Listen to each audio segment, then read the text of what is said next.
They said that we were trash. Well, the name is Crass, not Clash. They can stuff their punk credentials, it's them that take the cash. They won't charge nothing for their festival talk. RAR badges in their protest wall. Bands of right men standing in a park, objecting to racism, to can in the dark. Black man's got his problems, he's right to deal with it. So don't fool yourself up with your white liberal shit. If you care to take a close look at the way things really stand, you'll see we're all just niggas to the rulers of this land. A typical Crass gig would be a big hall with banners everywhere, very dark, a lot of people milling around, drunk punks collapsed at the back, a few skinheads trying to cause trouble, a real air of atmosphere of tension, always on the lookout for trouble starting. Probably a rumour going around that there were 500 National Front skinheads coming to beat the shit out of us, so just waiting for the doors to burst open. And then getting on stage and being spat on and sometimes things thrown at you, but just like real sort of tension. Not for me, matching flaws, sweeping up from not your fault. Not for me, so that rocks, just avoiding any gas. People off me, so I do. Section of what wouldn't you? Human function, just like me, a written, just a society. Standing on a jump on it, but I'm coming shit, man, it's this. Like a fly, a silly move, all they are singing fools. You gave us conscious money. I think what Crass was trying to do, but it had to do it in an orderly way, was to say that it is possible. You know, it's possible to exist outside of the framework.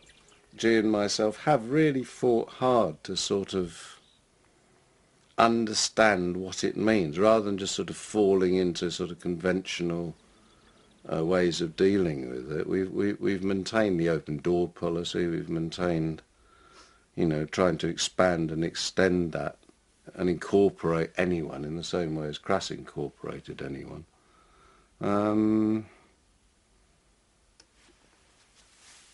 Against a society which actually has been increasingly closing its doors.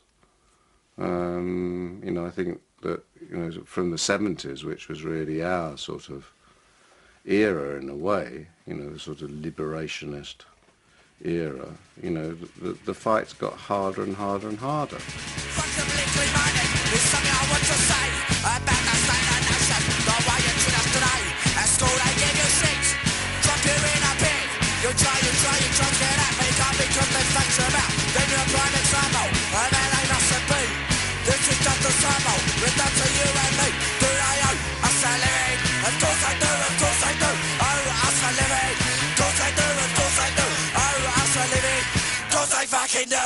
Do you want me to do it? Or No, I'm happy with that. Alright, if you're up for it. What was he playing in then?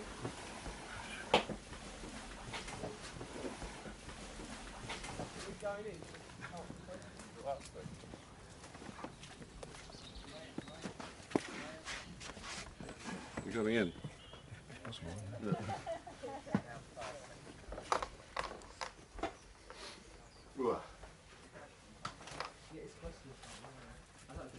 It might be an idea to see. Oh no, are we going to have the big fire tonight? That's where the permitting. Yeah, I think the thing to start. It's not big enough for it, kind of dries it. So did anyone come up with any sort of interesting, or does anyone want to ask anything about the house or how it's run or what you've seen or not seen or anything? Or? I'm quite interested in the Crass agenda and how that's evolved. I was speaking to Ron earlier about it and wanting to find out about it.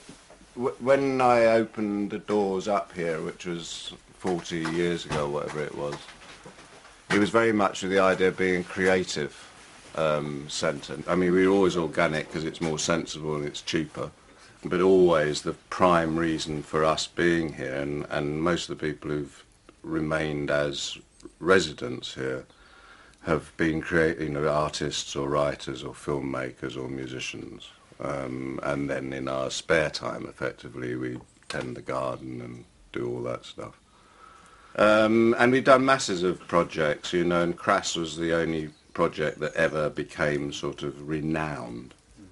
It was a punk band, very, very political, very much I mean, our major statement was there is no authority but yourself, You know, in other words, life's your responsibility.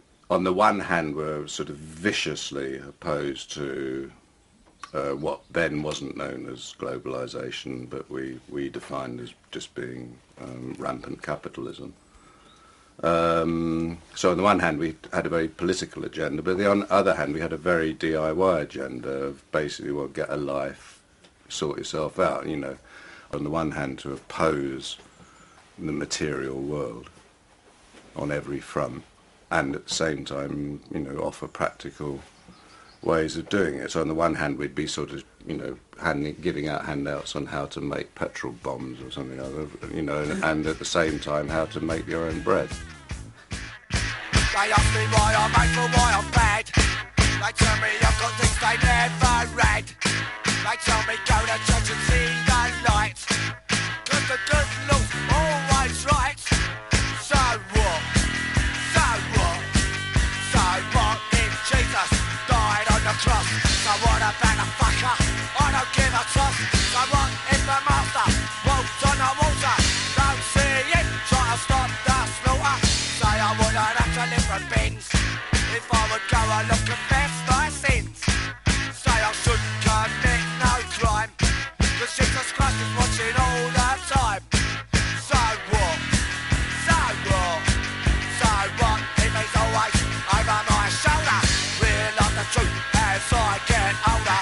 Get to see what a con he is, because it's my life, my notice. But I say they're gonna send me away. Say they're gonna make me pay. Yeah, I know. You be good. You stay. You stay. Yeah, I know. You stay. I won't be long. I'd heard about punk rock, but I hadn't seen it or anything. And then I came out of work one day and I noticed a poster for a band called The Clash that were playing at the Colston Hall.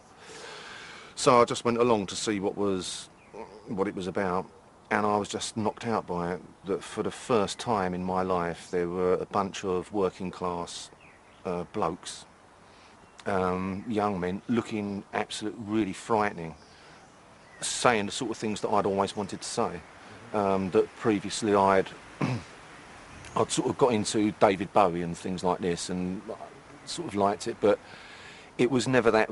It was always that superstar thing, and now on the stage with these working class guys coming from the same background I had, saying exactly the things I wanted to say, and I was like, and then when Joe Strummer at the end of it said, if you think you can do better, start your own fucking band, and I was like, yeah, I want to do that.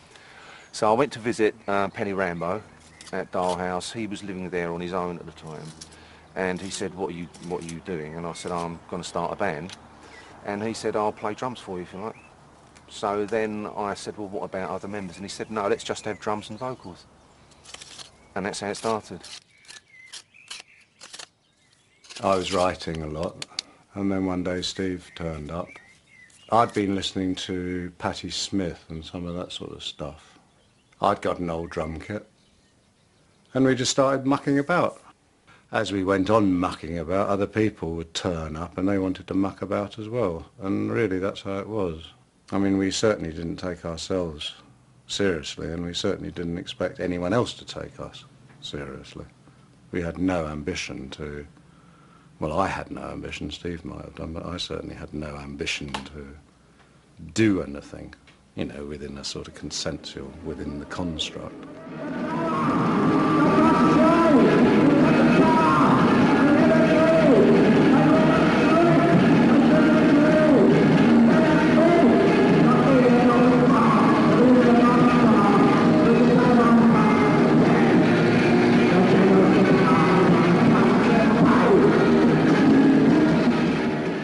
What exactly did you want to say?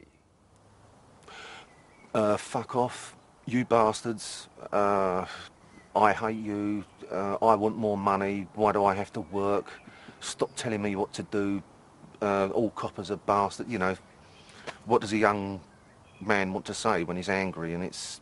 but then, speaking with Penny Rambo, it was a bit more, well, perhaps have a, you know, just really think about what you want or what you don't like, and then be a bit more political about it, or, you know, personal political, so, and a bit more poetic, and yeah. And then owe us a living. Of course they fucking do, so, yeah. And I still want to say those things anyway. So. Oh, so you didn't change really? No, but the trouble is now I don't know how to say it, you know, and there's me at 48 years old, still going, fuck off, I hate you.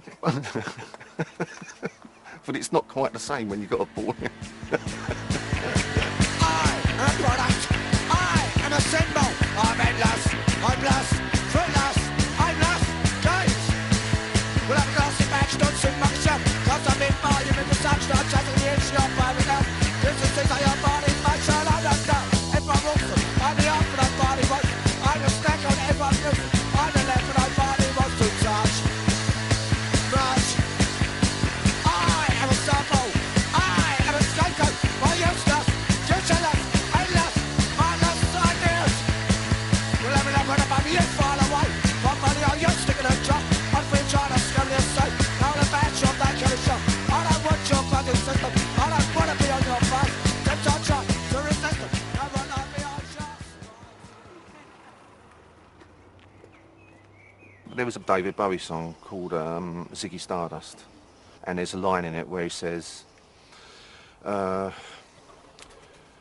played guitar, driving us that he was voodoo, the kids was just crass. And crass means grossly stupid and, you know, pathetic, so yeah, it's a good name. At that time, it was fun to be ignorant and stupid. Oh, that's why I chose the name Ignorant for myself, because at that time I was really ignorant about politics. I didn't know what I wanted or what I wanted to do. And people had said to me before, you're an ignorant bastard, Steve Ignorant. Simple as that. Well, Steve was from, you know, basically quite a poor working class background, and I was from, you know, quite a wealthy upper class, or upper middle class background. And generally speaking, I think it is true to say that most bands are made up of, you know, people from the same background, because generally speaking, younger people tend to hang around with people from their own background because it's more comfortable for them. And that did make us different. Well, my sort of middle class, sort of off the street experience, and Steve's working class on the street experience made a very, very interesting combination, I think. Yeah, it's not that I'm right wing or nothing, but, you know, England is the best country in the world. No. I've never seen any difference between sort of bohemian, beatnik, hippie, punk. I mean, they're all one and the same to me. So, I mean, I regard that just as a sort of authenticity, and, you know, or an attempt to achieve some sort of authentic lifestyle.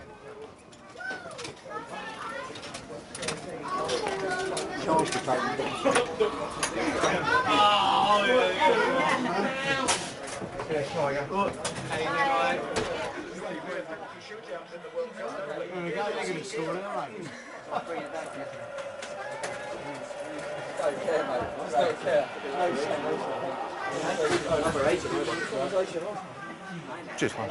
Despicable, no good lads that are over nuts. Thank you. Come on, earn your money. Fucking saucer! What a wanker! Fucking idiot!